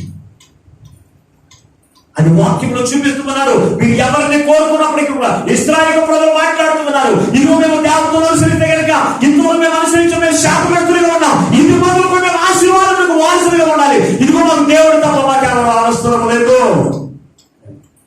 ఆనాటి కాలం నుంచి నిజమైన దేవుడు నేనేని యేసయ్య ఆయన రుజువు చేయబడుతూనే ఉన్నాడు ఇప్పటి వరకు కూడా. కానీ ఇప్పటి వరకు కూడా యేసయ్యను నమ్మట్లేదు. యేసయ్యను కోరుకుని ప్రజలుగా ఉండిపోతూ ఉన్నారు, యేసయ్యను పొందుగా క్రైస్తవులుగా ఉండిపోతూ ఉన్నారు. ప్రభుత్వం దేవుడు బిడ్డ, అందుకు ఈరోజు మనం మాట్లాడుతూ ఉన్నాం. అబ్రహామును కూర్చున్నప్పుడు సాక్షులు ఏమో మాట్లాడుతున్నాడు తెలుసా? అబ్రహామును అతని సంతానములు నన్ను మాత్రమే వెంబడించగలని నేను నిత్యముగా నేను చెప్పగలని సాక్ష్యం ఇస్తున్నాడు దేవుడే. మరి ఈ రోజున నిన్ను బట్టి నీ యొక్క కుటుంబము, నీ పిల్లలు వారందరూ కూడా దేవుని యొక్క మార్గం నడిపించుకోగలుగుతారు. ఆలోచన చేయండి. ఒక రాహాబు వేశ్య యెహోషువ ద్వారా రక్షించబడినటువంటి యొక్క కుటుంబం దేవుని బిడ్డ, ఆమె తన కుటుంబములంతా కూడా ఎవరికి నడిపించుకోవడం తెలుసా? దేవుడు మార్గంలో నడిపించుకోండి. మరి యొక్క పట్టుదల కూడా ఉందా? ఈ రోజున భార్యను బట్టి భర్తలు చెడిపోతూ ఉన్నారు దేవుడికి రాకుండా, భర్తను బట్టి భార్యలు చెడిపోతూ ఉన్నారు దేవుడికి రాకుండా. నువ్వు రక్షణ పొందని నీవు నలుగురు రాష్ట్రం కలిగి ఉన్నాను. ఆనాడు ఏరియా ఎలాగైతే అనేకులు దేవుని అందరూ చూపించారు, దేవుని యొక్క నడిపించాడు. యెహోషువ తోలిపోతున్న వారిని, రెండు తలపులు కలిగినటువంటి వారిని ఎలాగైతే దేవుని యొక్క మార్గంలో నడిపించారో అటువంటి రాష్ట్రం నీకు ఉండాలి. ఉందా నీకు రోజు ఆ రాష్ట్రం నీకు ఉందా? ఏమో ప్రార్థనకి రావట్లేదు, ప్రార్థనకి కనపడలేదు అని అడుగుతున్నాను. నేను రానండి, ఇంకా మీరు ఎప్పుడు వచ్చిన నా గురించి చెప్తున్నారు. ఈ రోషం అయితే ఉంటుంది, నాశమైపోయే రోషం మాత్రం నాకు ఉంటుంది. దేవుడు బిడ్డ, ఆ రోషం మనకు పనికిరాదు. ప్రభు విషయంలో రోషం కలిగి ఉంటున్నాను. కొంతమంది అంటారు ప్రభు విషయంలో రోషం కలిగి ఉంటుండని. ఎవరైనా వాక్యం ద్వారా ఎవరైనా మాట్లాడుతూ కొంతమంది అంటారు దేవుడు తగ్గించుకోమన్నాడు కదా. ఏంటంట? దేవుడు తగ్గించుకోమన్నాడు కదా, రోషం కలిగి ఉంటుంది అన్నాడు. ఏ విషయంలో రోషం కలిగి ఉండకూడదు, ఏ విషయంలో రోషం కలిగి ఉండాలో నీకు తెలీదు. కానీ ఏదో కోపం తెలిసి ఎక్కడో మాట కోపం పడకూడి అని పరిశుద్ధులు. మరి ఇదే పరిశుద్ధ గ్రంథంలో మరొక చోట కోపం పడండి, కానీ ఆ కోపం రాత్రి కాలం వరకు ఉంచుకోండి. మరి తప్పు చేసినప్పుడు కోపడొద్దా? అట్లా బిడ్డలైన వారు తప్పుదములు చేసినప్పుడు, తప్పు యొక్క మార్గంలో నడుతున్నప్పుడు తల్లిదండ్రులు కోపపడద్దా? మరి కోపపడొద్దండి. మాస్టర్ గారు అప్పుడప్పుడు నన్ను అంటూ ఉంటారు, మాస్టర్ గారికి అది కోపపడకూడదండి. అంటే తప్పుడు మార్గంలోను తప్పుడు యొక్క మాటలు మాట్లాడుతున్నప్పుడు పాస్టర్ గారి కోపం ఉండకూడదు. నేను వాక్యాన్ని నమ్ముతానండి. ప్రభు ఉదయం కదా రోషము కలిగి ఉండాలి. ఏ విషయంలో? ప్రభు విషయంలో రోషము కలిగి ఉండాలి. నేను ఎందుకు పాట పాడలేకపోతున్నా, ఎందుకు వాక్యం చదవలేకపోతున్నా, ఎందుకు నేను సమయాన్ని దేవుని యొక్క మందిరానికి వెళ్ళలేకపోతున్నాను? ఆ రోషం ఉందా నీకు? ఎప్పుడన్నా ఉందా? ఎప్పుడు చూసినా ఆలస్యంగా మందిరానికి వెళ్తాను నేను. ఇందులో మరి ఎందుకు రోషం మాట్లాడు? పాస్టర్ గారు ఏమో ఆలస్యంగా వచ్చామంటే కోపం వచ్చేస్తాను. నాకు చూడు గురించి మాట్లాడదు, ఆ కోపం రాదు. తిట్టినారు కుట్టినారు. ప్రభుత్వం వచ్చిన ప్రియమైన దేవుని బిడ్డారా, ఎందుకు చెప్తున్నాను తెలుసా? దేవుని విషయంలో నువ్వు రోషం కలిగి ఉండాలి. నువ్వు దేవునికి సన్నిధికి వెళ్తూ ఉన్నప్పుడు దేవుడు నిన్ను చూస్తూ ఉన్నాడు. నువ్వు చేస్తున్న క్రియలు చూస్తూ ఉన్నాడు, నీ ఆలోచన చూస్తూ ఉన్నాడు, నీ ప్రవర్తన చూస్తూ ఉన్నాడు, నీ యొక్క ప్రతి విధమైన తలంపుని చూస్తూ ఉన్నాడు. నమ్మకం నువ్వు కలిగి ఉండాలి. అదే రోషం కలిగినటువంటి వారు ఎవరికి భయపడాల్సిన పని లేదు. నీ బంధువులకి భయపడాల్సిన పని లేదు, నీ స్నేహితులకు భయపడాల్సిన పని లేదు, నీ రక్త సంబంధులకు భయపడాల్సిన పని లేదు. నువ్వు క్రీస్తులోకి వచ్చిన నీవు క్రీస్తు మార్గంలో నువ్వు జీవించడానికి నువ్వు రోషం కలిగి ఉన్నావు. నా బంధువులు ఏదో అనుకుంటానని, నా స్నేహితులు ఏదో అనుకుంటానని, నా ఇల్లు కూడా వారు ఏదో అనుకుంటానని నువ్వు రాజీ పడిపోయి సాతాను కోరుకున్నట్లయితే, రెండు తలపుల మధ్య నువ్వు జీవించినట్లయితే నువ్వు శాపగ్రస్తుడు అయిపోతావు. నువ్వు శాపగ్రస్తుడు కాకుండానే యెహోషువ నువ్వు తీర్మానంతో ఉండాలి. నేను నా ఇంటి వారిను యెహోవాను మాత్రమే నేను సేవించను అని నువ్వు తీర్మానంతో ఉండాలి. కొన్నేళ్ళు చూసినప్పుడు నేను నా ఇంటి వారిను యెహోవాను మాత్రమే నేను సేవించను. చూడండి, ఒక అన్యులైనటువంటి వారు ఎటువంటి సాక్షులుగా ఉంటున్నారు తెలుసు. మా ఊళ్ళో అదర్ క్యాస్ట్ అండ్ కాపులైనటువంటి వారు ఊళ్ళోనే పెద్ద కాపులు అంటూ ఉన్నారండి. వారు విగ్రహారాధనలో అవుతూ జీవిస్తూ ఉన్నప్పుడు తనకి కుమారులను కుమార్తెను దేవుడిచ్చారు. కుమార్తెకు వివాహం అయింది, కుమారుడు పుట్టాడు. పుట్టిన తర్వాత భర్త చనిపోయాడు, అంటే అల్లుడు చనిపోయాడు. తర్వాత ఉన్న కొడుకు కూడా చచ్చిపోయాడు. అప్పటి వరకు వారు ఎన్నో పూజలు చేశారు, ఎన్నో ఆరాధన చేశారు, ఎంతో ఒక్కరి దేవుడు లేరు, పూజించినటువంటివి లేవు, మొక్కుబడులు అన్ని మొక్కుబడులు కూడా మొక్కుకున్నారు. కానీ ఎవరికి వారిని రక్షించలేదు. అప్పుడు వారి ఇంటి నిండా ఉండేవారు. అయితే ఎవరు కూడా రక్షించలేకపోయారు నా ఎవరిని, ఎవరు కూడా రక్షించలేకపోయారు నా యొక్క మనవాడిని అని ఆలోచన చేసిన తర్వాత ఆ బిడ్డ కూడా చనిపోయిన తర్వాత కుంగిలిపోతున్నప్పుడు దేవుడు కుటుంబాన్ని దర్శించాడు. దర్శించిన తర్వాత చేసిన పనికి తెలుసా? ఆ భార్య భర్తలు, కుమారుడు, కోడలు, అలాగే కూతురు వాళ్ళు చేసిన పని తెలుసా?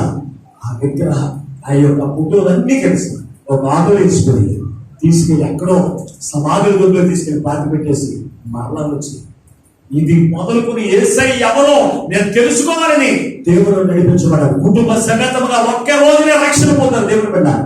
కుటుంబ సమేతంగా ఈ రోజు వారికి జీవితంలో సంతోషాన్ని చూడగలుగుతున్నారు. ఒక్క వారం కూడా ప్రార్థన మాట్లాడి ఆదివారం కానీ శుక్రవారం కానీ మా ఇంటి దగ్గర నుంచే పెడతాను మాట్లాడి.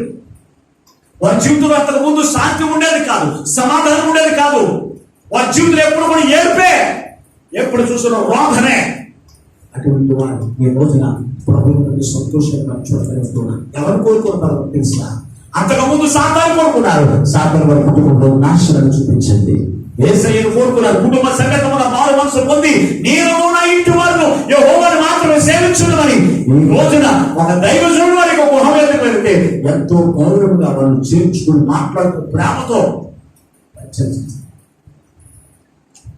ఈ రోజున నువ్వు రక్షణ పొంది అనేకమైన సంవత్సరాలు నువ్వు రక్షింపబడవు, నీ కుటుంబాన్ని రక్షించుకో. ఎందుకు తెలుసా అంటే నీవు సరైన విశ్వాసం నువ్వు కొనసాగితే యేసయ్య నిజమైన దేవుడు, ఆయన నన్ను చూస్తూ ఉన్నాడు, నా క్రియలు చూస్తూ ఉన్నాడు, నా ఆలోచనలు చూస్తూ ఉన్నాడు, నా ప్రవర్తన యేసయ్య చూస్తూ ఉన్నాడు నమ్మకం నీవు కలిగి ఉంటే నీ వరకు మనం రక్షించుకోగలుగుతాం. ఆ నమ్మకం నువ్వు లేకపోతే, ఆ విశ్వాసం నువ్వు లేకపోతే, నీవు చూస్తూ ఉండగానే నీ యొక్క భర్తే కావచ్చు, నీ బిడ్డలే కావచ్చు, వారిని ఎదుటే నష్టమైపోతూ ఉంటారు, శాపగ్రస్తులైపోతూ ఉంటారు. కదా కారణము వారు కాదు, వారు అలాగే చేసినటువంటి మీరే. నువ్వు అటు దేవుల్లోనూ అటు అన్యులోనూ జీవిస్తూ ఉన్న దాన్ని బట్టి ఆ యొక్క శాపము నీ మీద నిలుస్తూ ఉంది, నీ బిడ్డల మీద కూడా నిలుస్తూ ఉందని వాక్యం చెబుతూ ఉన్నప్పటికీ, నా బిడ్డలు శాపగ్రస్తులైపోయిన పర్వాలేదు, నాకు దయ్యాలు కావాలి, నాకు ఈ లోకమే కావాలి. లోకాన్ని ఎందుకు కోరుకుంటున్నారు? ఈ రోజు యెహోషువ మాట్లాడుతూ ఉన్నాడు, నేను నా ఇంటి వారిను యెహోవాను మాత్రమే సేవించదమా. యెహోవా అంతకు ముందు వచ్చిన మాట్లాడుతున్నాడు, ఇదిగో మిమ్మల్ని దేవుడు విడిపించి తీసుకురాలేదా? మీరు నలిగిపోతూ ఉన్నప్పుడు, మహాశ్రమం పాలైపోతూ ఉన్నప్పుడు, ఏ పనులు పాలైపోతూ ఉన్నప్పుడు, ఎర్ర సముద్రం దాటవలసి వచ్చినప్పుడు, శత్రువులు మిమ్మల్ని చుట్టుకొని ఉన్నప్పుడు, ఆహారం లేనప్పుడు, తప్పిపోయినప్పుడు, వాటన్నిటి విషయంలో దేవుడు నీకు కొంచెం ఇచ్చలేదా? మరి ఎందుకైనా నీ కార్యములు మర్చిపోయి నువ్వు 2 సంవత్సరాల మధ్య మీరు జీవిస్తూ ఉన్నారని వారికి చేసిన కార్యములన్నీ వారికి తెలియపరిచినప్పుడు వారు మాట్లాడుతున్న మాట, మేము యెహోవాను సేవించకపోతే మేము శాపగ్రస్తులైపోతాం. ఆ శాపగ్రస్తులు ఎవరికి మేము వీలేదు. ఇప్పుడే మేము కలిగి ఉన్న విగ్రహాన్ని కూడా పగలగొట్టి వాటిని వారి మధ్యలో నుంచి పారేత దూరంగా చెప్పి ఈ రోజు నీ జీవితంలో కూడా ఒక్కసారి ఆలోచించు. నువ్వు ఏ తప్పుకుని ఉన్నావు? బిడ్డల చదువు విషయంలో నువ్వు తప్పుకోవచ్చు, లేకపోతే నీ యొక్క బిడ్డ యొక్క వాహనం గురించి తప్పుకోవచ్చు, బిడ్డ యొక్క చదువు గురించి, ఉద్యోగాల గురించి, గొప్ప కార్యముల గురించి నువ్వు తప్పుకున్నప్పుడు దేవుడు నీ తప్పుని తీర్చలేదా? ఒక్కసారి జ్ఞాపకం చేసుకో. నువ్వు ఆకలి కూడా ఉండవచ్చు. దేవుని పెట్టాలా? నువ్వు ఏది తినాలని నువ్వు కోరుకుంటూ ఉన్నావో అది దేవుడికి అనుగ్రహించింది, నీకు జ్ఞాపకం లేదా? నువ్వు బలహీనతలో ఉన్నప్పుడు దేవుడికి మొరపెట్టుకోగా దేవుడు నీ బలహీనత నుంచి విడిపించబడింది, నువ్వు జ్ఞాపకం లేదా? నువ్వు చేయలేని కార్యము, యెహోవా నీ పక్షమును నువ్వు జరిగించేటువంటి కార్యములు నీకు జ్ఞాపకం లేవా? ఒకసారి ఆలోచించు. అన్ని వేరులు పొందుకొని ఏమంటారంట? యెహోవాను అనుసరించుతేనంట వారికి కీడు సంభవించినట్లుగా భావించి వారు అమోరీయుల దేవతలను దేవుని అనుసరిస్తున్నారు. ఈ రోజు చేస్తున్నప్పుడు అదే ప్రార్థన కూడుకుంటే, దేవుని అనుసరిస్తూ ఉంటే కీడు కలుగుతుంది. ఎవరు మాట్లాడతారు? ఈ మాట్లాడితే అవిశ్వాసులు మాట్లాడతారు. విశ్వాసులమైన మనము, దేవుని పరిపూర్ణత కలిగిన మనము యెహోవాను పూర్ణ హృదయముతో ఆయన యొక్క మాటలు విని, ఆ మాటలు చెప్పిన నడుస్తూ, ఆ మాటలు చెప్పిన ప్రవర్తిస్తూ, ఆ మాటలు చెప్పిన జీవిస్తూ దేవుని ప్రేమించి ముందుకు కొనసాగించు. నీ జీవితం ఎలా ఉందో తెలుసా? ఆశీర్వాదమును శాపమును ఎదురు పెడితే మీరు ఎవరు కోరుకుంటున్నారు? ఎవరు కోరుకుంటున్నారు అంటే శాపాన్ని కోరుకుంటున్నారు. దేవుడు నా బిడ్డలైన వారు నన్ను విసర్జించి లోకములో ఉన్న వాటిని కోరుకుంటూ ఉన్నారు అని దేవుని కన్నా రాష్ట్రము కలుగుతూ ఉంటాను. ఎన్నాళ్ళు మట్టుకు ఎన్నాళ్ళు మట్టుకు రెండు పడవల మీద కాలు వేసి ఉంటారు. ఆలోచన చేయండి. దేవుడు కూడా 2 పడవలను పాలిస్తే ఒక పడవ తట్టుకుందనుకోండి, ఏమైపోతుంది మధ్యలో? అందులో మధ్యలో పురుగుపోతారు. దేవుడు పెట్టాలి. మనం ఇప్పుడు కూడా 2 పడవలను పాలైకూడదు.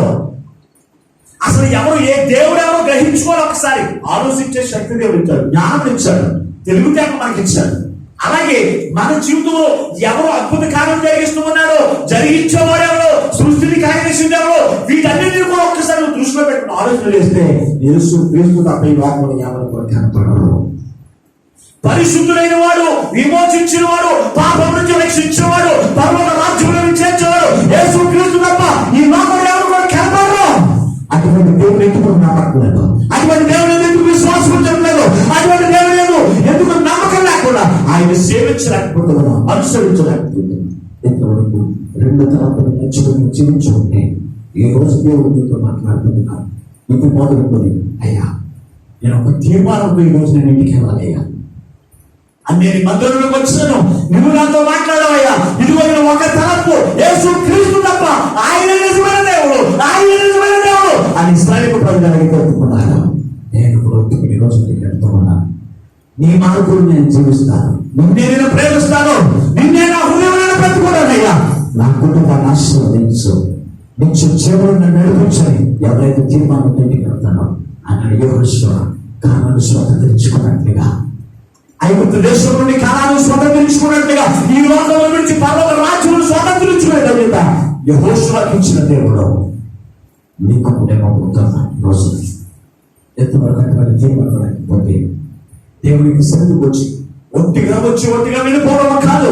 వచ్చిన నీవు దేవుడు ఏమో నీతో మాట్లాడాడు అది నెమరు వేసుకుని కోపం ఎందుకు వెళ్ళాలి.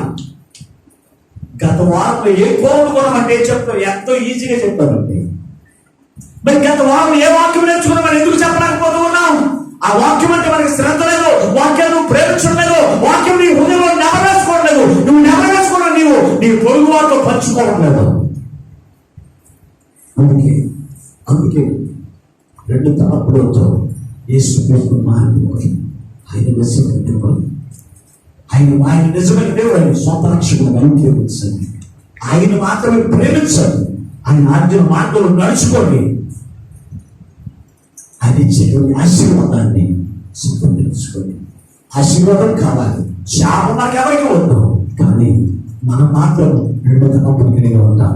ఈ రోజున నిజంగా నీ జీవితంలో ఆశీర్వాదం కావాలంటే, నిత్య జీవనం నీకు కావాలంటే యేసయ్యను మాత్రమే కోరుకోండి. యేసయ్య మార్గంలో నిత్య జీవం ఉంది. ఆయనే మార్గంలో సత్యంలో జీవనయున్నాను, నా ద్వారా తప్ప ఎవరు పర్వత రాజ్యంలో చేర్చబడ్డాడు ఖచ్చితంగా చెప్పగలిగిన వాడు యేసుక్రీస్తు ప్రభువారు ఒక్కరే. ఆ మాట ఎవరు కూడా దేవుడి ఉన్నవారు ఎవరు చెప్పలేదు. మరి ఎందుకు ఈ వాక్యాన్ని నమ్మలేకపోతున్నాడు? అంత ఖచ్చితంగా అంత రాతపూర్వకంగా రాసిన యేసయ్యను ఎందుకు నువ్వు నమ్మలేకపోతున్నావు? ఈ లోకం అనేకమైన అద్భుత కార్యములు జరిగించాడు. ఆయన చేసినవన్నీ కూడా యాశ్వతానికి చెందదు, కథలుగా రాయలేదు. ఆయన చేసిన కార్యములన్నీ కూడా చూచినట్టుగా రాయబడి ఎంతో ఒప్పుకోకపోతే నువ్వు రెండు తలపులు కలిగి ఉంటే నేను దేవుని చేసుకుని ఒకే తలపు అదైన యేసుక్రీస్తు తలపు ఆయన మార్గంలో నడుచుకోండి. ఆయన ఇచ్చిన ఆశీర్వాదము, ఆయన ఇచ్చిన నుంచి జీవనం పొందుకోవాలని యేసు ప్రభు త్వరలో వాపసి వేసి నీ కొరకు నా కొరకు దరిద్రుడే మన శాపాన్ని ఆయన వెలువేసుకుని శాపగ్రస్తుడయ్యాడు. మన శాపాన్ని నువ్వు మళ్ళీ ఎందుకు పొందుకుంటున్నావు? మళ్ళీ ఎందుకు ధరించుకోవడం? ఈ రోజున చాలా మంది శాపం ఏం చేస్తారంటే సిలువేసుకుంటున్నారు. సిలువ వేయబడిన హస్తాలతో ప్రార్థన చేస్తూ ఉన్నాను, మీకు స్వస్థత కలుగుతూ ఉంది, మేకులు కొట్టించుకున్నాను నేను, ఇవో నా గాయాలను చూపిస్తున్నాను. యాజకుడు మళ్ళా సిలువను మనం ధరించుకోవాల్సిన పని లేదు. సిలువను మనం ఏదో నుంచి కొట్టివేసి ఆ శాపాన్ని మన యొక్కని తొలగించి వేసిన యేసయ్య ఆయన వైపు చూసి ఆయన మార్గంలో మనం నడుచుకోవాలి. మనం సిలువ వేసుకోవాల్సిన పని లేదు. శాపాన్ని తీసివేశాడు, ఆశీర్వాదాన్ని మన కొరకు సిద్ధపరిచాడు. ఆయన ఆశీర్వాదం ఎవరు కాదు, ఇప్పుడు యేసు తెలుసుకోండి. ఆయన కోరుకోండి, ఆయన మార్గంలో నడుచుకోండి, ఆయన ఆశీర్వాదములు స్వతంత్రించుకుంటూ దేవుడు నీ కొరకు సిద్ధపరిచిన పరలోక రాజ్యములకు వారసులు కండి. అతి కృప భాగ్యము ఆ పరిశుద్ధాత్మ దేవుడు ఈ ఉదయకాలను మాకందరూ అనుగ్రహించేగాక. ఆమేన్. ప్రార్థన చేసుకున్నాం, ఎవరికి వారిని తీర్మానం చేసుకున్నాం. ఈ రోజు ఒక తీర్మానంతో మన గృహానికి వెళ్ళాలి. ఎంతవరకు చెల్లించదయ్యా. అందుకే ఆశీర్వాదం నేను పొందుకోలేకపోతాను కదా అయ్యా. అటు లోకాన్ని అనగా ఆయన ఎన్నో మా హృదయంలో పెట్టుకోవాలని చేస్తున్నాను అయ్యా. ఇదిగోనైనా ఈ రోజు మాతో మాట్లాడుతూ ఉన్నాను. మీరు యెహోవాను అనుసరించడం ద్వారా ఇదిగో మీరు కీడు పొందుకుంటున్నారంట. అందుకే మీరు వాక్యాన్ని అనుసరిస్తున్నారు, వాక్యాన్ని సేవిస్తున్నారు. అలాగే దేవుడు అనుసరిస్తున్నారు, సేవిస్తున్నారు. అలాగే ఎంతకాలం మీరు రెండు తలంపు కలిగి ఉంటారని ఈ రోజు ఒకే తలంపు, అది యేసుక్రీస్తు తప్ప నీ హృదయంలో నీ తలంపులో ఉండకూడదని ఈ రోజు మాతో మాట్లాడి సేవకులు స్తోత్రాలని ఎవరికి వారి ప్రార్థన చేయండి. ప్రేమ స్వరమైన దేవానికి వందనాలు, స్తోత్రాలు. ఇంతవరకు మానవులకు వచ్చేస్తుంది అయ్యా. యెహోషువ మమ్మల్ని చూస్తూ వచ్చాయా. యెహోషువ ద్వారా మాతో మాట్లాడి మమ్మల్ని బలపరిచి వేసేకపోతున్న స్తోత్రాలయ్యా. అందుకని ఎవరు అనుసరించలేదు కానీ అయ్యా యెహోషువ ఊరుకునే దేవుడికి ఊరుకునేవాడు కాదు. అయ్యా నేను నా ఇంటి వారిని యెహోవాను మాత్రమే సేవించడానికి ఒక మాదిరిని చూపించినటువంటి వాడు ఉన్నాడయ్యా. ఆ మాదిరిని చూపించేందుకు అనేక మంది ఉన్నారు. అప్పుడు తండ్రి అటువంటి వారితో మాట్లాడాలి. ప్రతి ఒక్కడమయ్యా ఒక మాదిరికమైన జీవితంలో యెహోషువను జీవించాలని ఈ రోజు మాతో మాట్లాడాలని యెహోషువ నీకు మాత్రమే దాసునిగా ఉన్నాడయ్యా. అందుకంటే యెహోషువ పరిచారకుడిగా ఉన్నాడయ్యా. అప్పుడు తండ్రి అందుకే అతన్ని గొప్పవారిగా చేస్తాను ప్రభుత్వం మందుల స్తోత్ర. అతనికి అంతస్తు పక్కన చేస్తాయా. మంచి రాజ్యం వారసులు సిద్ధపరచండి అయ్యా. మా మీద ఉన్న శాపాన్ని కొట్టివేసిందయ్యా. ఆ శాపాన్ని ఎంత మాత్రం ధరించుకోకుండా నీవు సిద్ధపరిచిన ఆశీర్వాదాన్ని, నీవు సిద్ధపరిచిన దీర్ఘాయువును అయ్యా, నీవు సిద్ధపరిచిన నిత్య జీవనం పొందుకునే గొప్ప వాక్యము ఈ వాక్యం ఇంట్లో ప్రతి బిడ్డలు వర్గలు చేసి నేను రాకకు వాయిద్యపరచున్నాను. ఇంతవరకు మన చూడడానికి మాతో మాట్లాడి మమ్మల్ని బలపరిచిన యేసు నామములో ప్రార్థించమని కోరుచున్నాను. పరమ తండ్రి. ఆమేన్. ఆమేన్.